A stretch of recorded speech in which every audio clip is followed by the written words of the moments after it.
hardest part about waking up on a Monday is thinking about Friday night. And I'm sure I'm not alone. There's only 4 more days to go after Monday. Everyone works really hard all week, and it's really easy to think about the fun things we can do when we're not at work.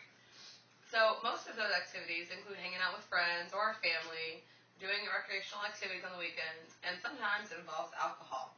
Like myself, many people enjoy cocktails on the weekends or at night with dinner, and it's very easy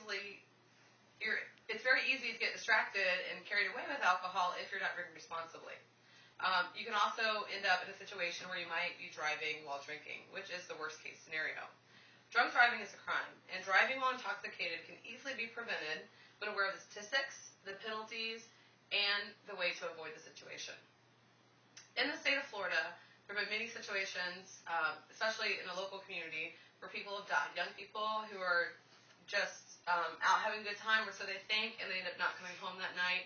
It changes lives, it hurts families, and horrible things can really happen. Here are some statistics that happened from 2008 and 2009. 3 in every 10 Americans will be involved in an alcohol-related crash at some point in their lives. In 2008, there were 11,773 drunk driving deaths. Of fatal accidents in 2009, 32% involved alcohol-impaired drivers.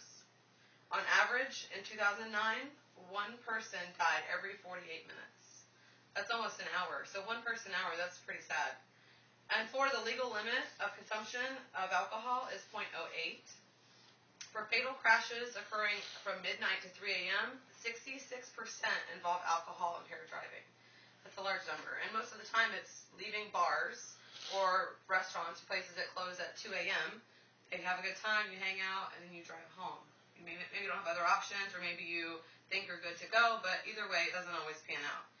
Another one is nearly 75% of all drunk drivers that were killed in accidents in 2008, they weren't wearing seatbelts. So if they had been wearing seatbelts, even though they were drunk, they may have possibly saved their lives and maybe those of other people that may have been involved in the crash.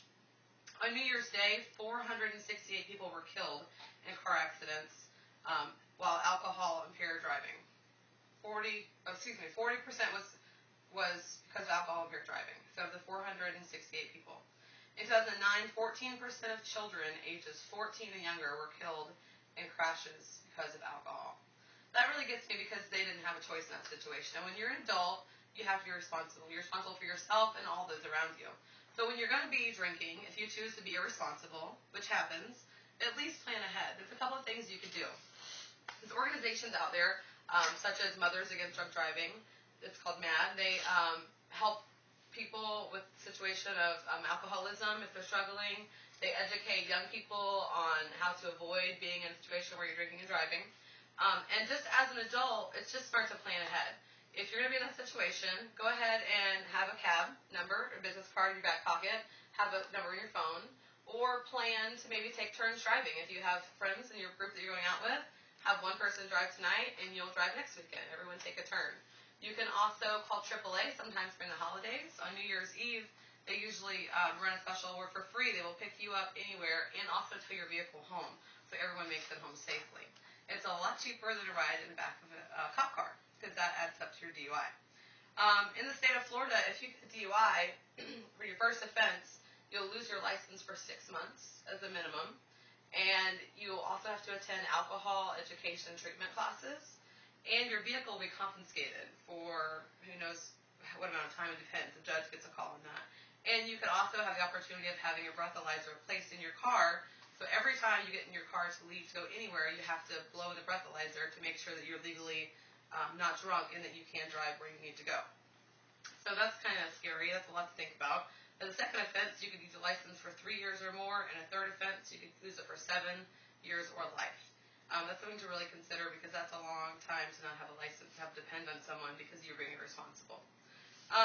Also, with planning ahead, it's smart that you go ahead and if you're going to be driving and drinking, that you make sure and notify whoever you're with of what the plan is and have a plan of action.